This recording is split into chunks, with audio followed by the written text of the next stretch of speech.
Fumar tabaco es una de las adicciones más extendidas que existen, ya que alrededor de una séptima parte de la población mundial fuma todos los días a pesar de las numerosas campañas en contra que existen.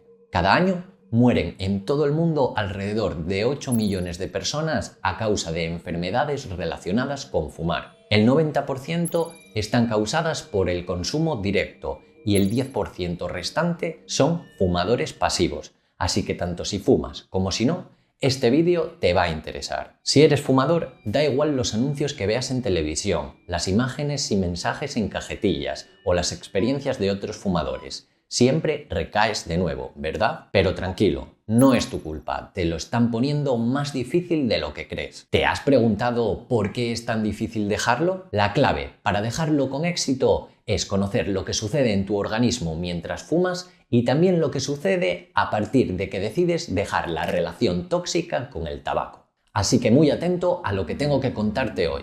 Te aseguro de que cuando veas este vídeo hasta el final, tomarás conciencia de los beneficios que el dejar de fumar te trae a tu salud y a la de tus seres queridos. En el vídeo de hoy veremos qué sustancias contiene el tabaco, cómo se crea la adicción, qué sucede en nuestro cuerpo cuando decidimos dejarlo y cuáles son las claves para dejarlo de forma exitosa de la mano de un experto en el tema. ¿Te interesa? ¡Vamos allá!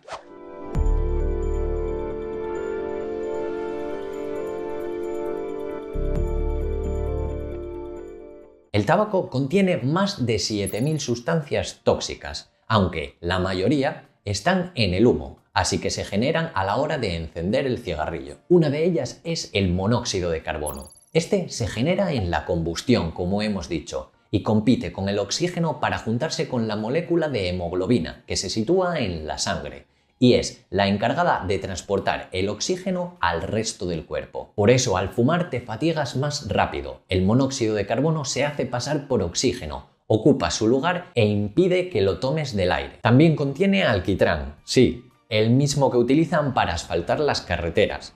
Este se acumula en los bronquios y pulmones, dejándolos totalmente negros y causando enfermedades como el cáncer. Los fabricantes de cigarrillos además añaden amoníaco. Este facilita la absorción de la nicotina y aumenta la adicción a esta. Pero no solo eso, también contiene venenos como arsénico o cianuro y aditivos como ácido benzoico o fórmico y un sinfín de sustancias extremadamente perjudiciales para la salud. Pero si hablamos de tabaco, existe una sustancia en la que debemos fijar nuestra atención: la nicotina. La nicotina es una sustancia psicoactiva y es la responsable de la adicción al tabaco. Hablamos de un alcaloide que contiene en su estructura átomos de carbono, de hidrógeno y de nitrógeno. Se encuentra de forma natural en la planta del tabaco, en concreto en sus hojas, donde la planta lo acumula como una forma de protección natural frente a los insectos herbívoros. De hecho, la nicotina es un potente insecticida, o sea, un veneno. Pero lo más peligroso de la nicotina es su similitud con uno de los neurotransmisores más importantes en nuestro cerebro, la acetilcolina. La acetilcolina es la responsable de liberar en nuestro cerebro más de 200 productos químicos, entre ellos la dopamina. Como ya hemos hablado en el resto de vídeos sobre drogas, la dopamina es el principal neurotransmisor en la motivación del cerebro y la sustancia que está detrás de la mayoría de las adicciones. En definitiva, la dopamina es la forma que tiene la naturaleza de empujarnos a hacer aquellas cosas que nos mantienen vivos y que son beneficiosas para nosotros desde un punto de vista evolutivo, como por ejemplo comer o tener sexo. El problema de la nicotina es que logra reemplazar a la acetilcolina en los receptores nicotínicos de acetilcolina, engañando así a nuestro cerebro y permitiendo la liberación de dopamina durante una acción que en realidad es perjudicial para nosotros. Por eso, unos segundos después de darle una calada a un cigarrillo, los fumadores notan una falsa sensación de bienestar. No, rotundamente no es verdad. Fumar no reduce el estrés ni ayuda a concentrarse. De las más de 4.000 sustancias que lleva el tabaco, no se ha visto que haya ninguna que sea ansiolítica. No reduce el estrés, realmente son la mayoría de ellas sustancias excitantes, por lo tanto es imposible que reduzca el estrés.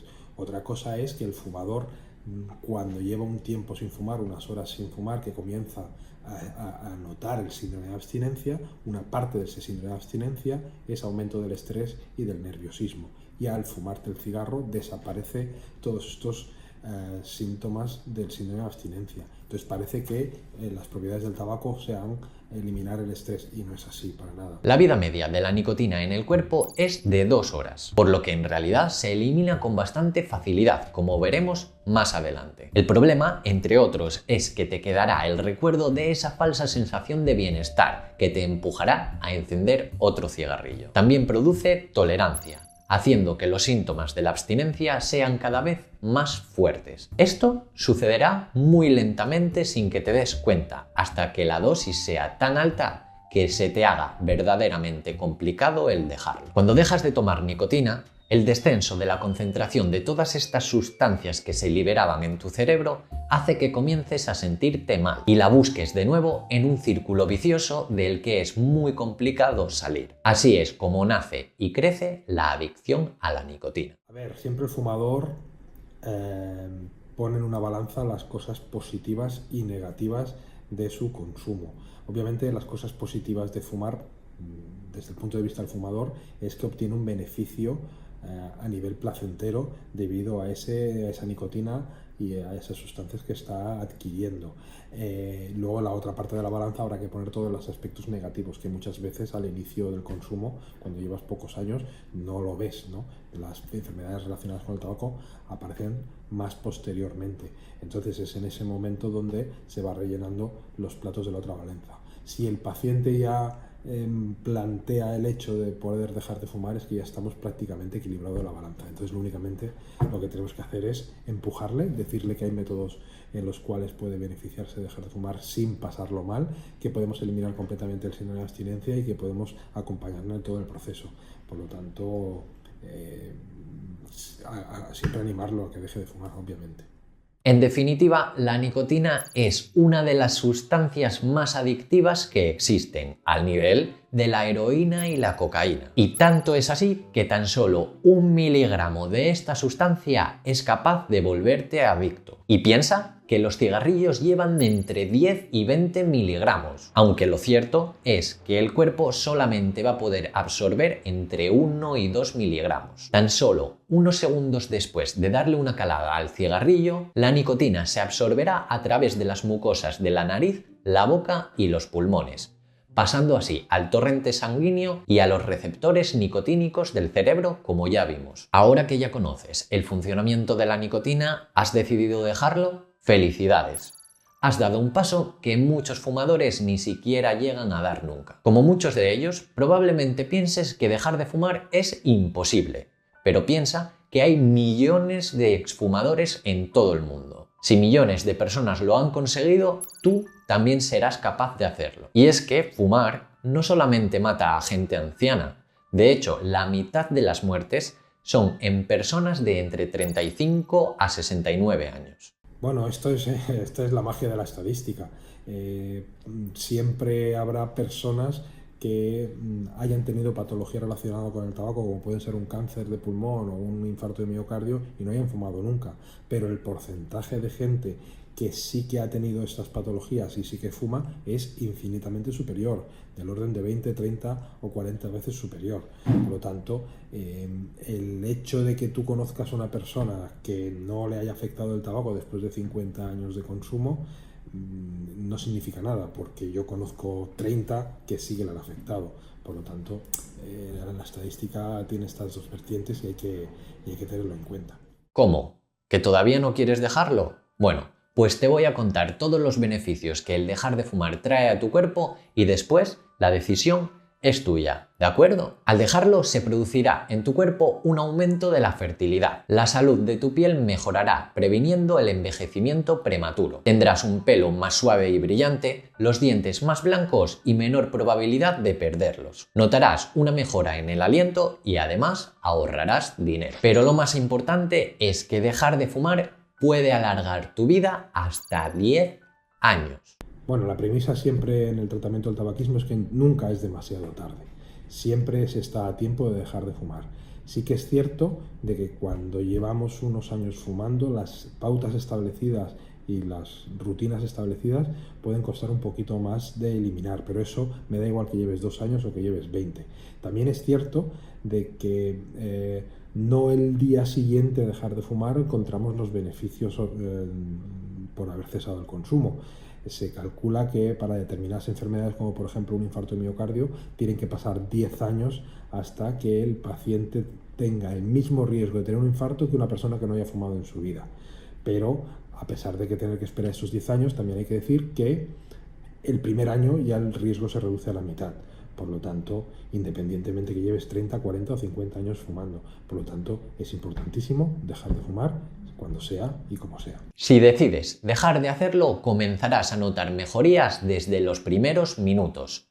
Presta atención. Tan solo 20 minutos desde tu último cigarrillo, tu presión sanguínea, tu pulso y la temperatura de tus manos y pies volverán a la normalidad. Si consigues llegar a las 2 horas sin fumar y aguantas el conocido como mono, antojo o craving, es decir, un deseo incontrolable de consumir, comenzarás a sufrir los síntomas del síndrome de abstinencia, como son ansiedad, inquietud e irritabilidad. Tras 8 horas, la concentración de nicotina en el cuerpo se habrá reducido un 93%. También baja el monóxido de carbono en sangre, dejando hueco para el oxígeno y haciendo que te fatigues menos. 12 horas después, la concentración de oxígeno en la sangre ya es completamente normal. Ya han pasado 24 horas. ¡Enhorabuena! Vas por buen camino. Sin embargo, comenzarás a notar que la tos se incrementa, pero no te preocupes. Son tus pulmones intentando limpiar todas esas sustancias tóxicas que tenías acumuladas. Pasadas 48 horas, las terminaciones nerviosas dañadas se reparan y tu sentido del olfato y del gusto vuelven a la normalidad, por lo que podrás disfrutar mucho más de las comidas. Después de 72 horas, tu cuerpo está 100% libre de nicotina.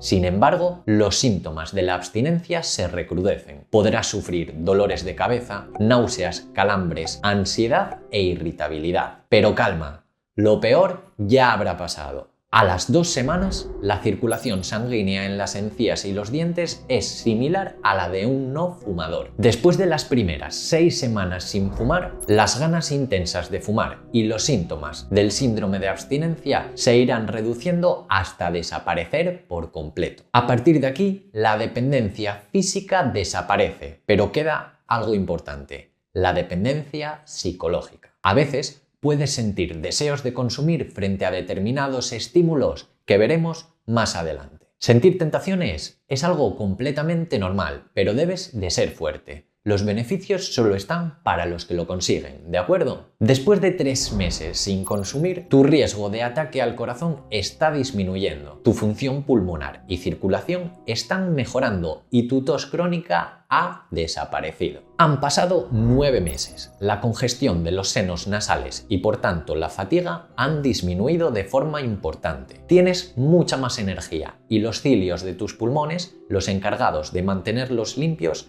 han crecido de nuevo. Podríamos decir que tu flota de limpieza interna se ha renovado y crecido ampliamente. Tras un año sin consumir, tu riesgo de sufrir una enfermedad coronaria, derrame cerebral o ataque al corazón es la mitad del riesgo que tiene un fumador. Y de los 5 años en adelante, tu riesgo de derrame será exactamente el mismo que el de un no fumador. A los 10 años, tu riesgo de sufrir cáncer de pulmón es la mitad del riesgo de un no fumador. El riesgo de cáncer de boca, garganta y esófago también se reduce y el riesgo de cáncer de páncreas ya será exactamente el mismo que el de un no fumador. Tras 13 largos años tienes las mismas probabilidades de perder los dientes que un no fumador y a los 15 años tu riesgo de enfermedad coronaria también se equipara. Finalmente, tras 20 años sin fumar, el riesgo de muerte por causas relacionadas con el tabaquismo es exactamente la misma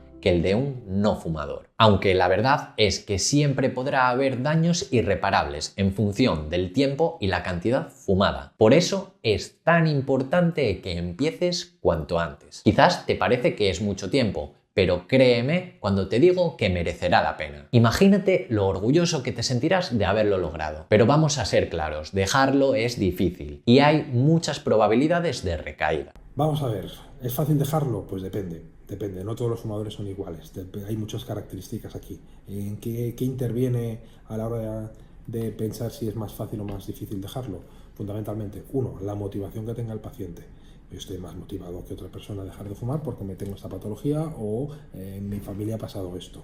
Dos, las características del propio fumador. No todos los fumadores tienen la misma adicción a la nicotina. Hay fumadores muy adictos a la nicotina que necesitan esa nicotina de manera constante y de manera muy intensa, y en los cuales al dejar de fumar el síndrome de abstinencia que tendrán será mucho más florido. En estas personas el tratamiento farmacológico puede ayudarles mucho, y hay otras personas que, independientemente del número de cigarros que fuman, pero realmente no necesitan esos cigarrillos porque no son adictos a la nicotina o lo son en mucha menor medida. Estos fundamentalmente tienen que trabajar el aspecto psicológico, que son los que les está haciendo mantenerse en el consumo. O sea, cada caso es un mundo y no un mismo fumador, los diferentes intentos que realiza a lo largo de su vida puede tener la misma eficacia o efectividad en este caso. O sea, depende mucho del momento y depende mucho de la circunstancia. Nosotros en nuestra unidad, que tenemos pacientes que han tenido problemas graves debido al tabaco, son personas que igual han tenido un infarto y siguen fumando, que han tenido un accidente vascular cerebral y siguen fumando, o que lo han intentado 7 veces por su cuenta o con su médico de cabecera y siguen fumando. Nosotros tenemos aproximadamente un porcentaje de éxito del 50% al cabo del año. O sea, los pacientes que inician un tratamiento con nosotros, al cabo del año la mitad siguen sin fumar. Bueno, hay estudios que demuestran que es muchísimo más fácil dejarlo de golpe. ¿Por qué? Porque, a ver, el truco para dejar de fumar es, mientras estamos tomando alguna medicación que elimina la necesidad física de nicotina, nosotros nos vamos acostumbrando al nuevo hábito, que es no coger el cigarro en esos momentos en los que durante 20 a 30 años yo he cogido ese cigarro, ya sea después del café, después de las comidas, en una discusión, cuando cojo el teléfono, etc. Me tengo que acostumbrar a la nueva situación y la única manera de cambiar ese hábito es dejando de hacerlo. Entonces, si yo voy reduciendo el consumo poco a poco, cada vez me va costando más porque estoy dándole al cuerpo menos nicotina de la que necesita, pero a nivel psicológico no estoy haciendo ningún avance porque sigo fumando y sigo con el hábito. Me da igual que fumes 10 cigarros, 20 cigarros o uno cada semana. Aún así mantienes el hábito. Por lo tanto, hasta que no cortes completamente con el hábito, no estamos solucionando para nada el problema psicológico. Por lo tanto, siempre es mejor hacerlo las dos cosas concomitantes. Eliminar la nicotina, poner un tratamiento sustitutivo y además eliminar completamente el consumo y eliminar completamente la rutina. Si recaes, no te preocupes. Considera este accidente como una experiencia de aprendizaje, no como un fallo. No te castigues y evita sentirte culpable. 3 de cada 4 personas que deciden dejarlo lo hacen sin ayuda. Sin embargo, veremos que hay formas de aumentar las probabilidades de éxito a continuación. Las terapias de reemplazo de nicotina, es decir, tomar la sustancia pero sin fumar a través de parches, chicles, pastillas o sprays bucales, aumentan las probabilidades de éxito hasta un 10%. Incluso está científicamente probado que acompañar estas terapias con la ayuda de un psicólogo aumenta el porcentaje de éxito hasta un 25%, especialmente en las fases en las que la adicción ya no es física. La ayuda de un profesional de la psicología puede ayudarnos a detectar esos hábitos que actúan como gatillos, es decir, que disparan las ganas de fumar, como pueden ser una comida, una canción, un anuncio, tomar un café, una cerveza, practicar sexo, ver amigos que fuman o simplemente un cenicero. Sí, siempre es recomendable tomar fármacos. Muchas de las guías clínicas que hay internacionales de tabaco siempre te dicen, siempre recomienda algún tipo de tratamiento farmacológico a tus pacientes, siempre, en cualquiera de los casos. ¿Por qué? Porque se ha visto que independientemente del tipo de fumador que seas, independientemente de la motivación, siempre la efectividad es mucho más grande cuando se realiza un tratamiento farmacológico que cuando no se realiza. Por lo tanto, en todos los casos. Sí que es cierto que hay algunos fármacos que son sin prescripción médica, que se puede comprar cualquiera en la farmacia, como puede ser la terapia sustitutiva con nicotina, parches de nicotina, chicles de nicotina, caramelos de nicotina, y hay otros como puede ser bupropion, puede ser todacitán o puede ser vareniclina, que sí que requieren, esta última está retirada ahora del mercado provisionalmente, pero sí que requieren cualquiera de los tres una supervisión médica y una prescripción médica, porque hay contraindicaciones y hay que tener determinados controles. Por lo tanto, la recomendación es siempre con algún fármaco y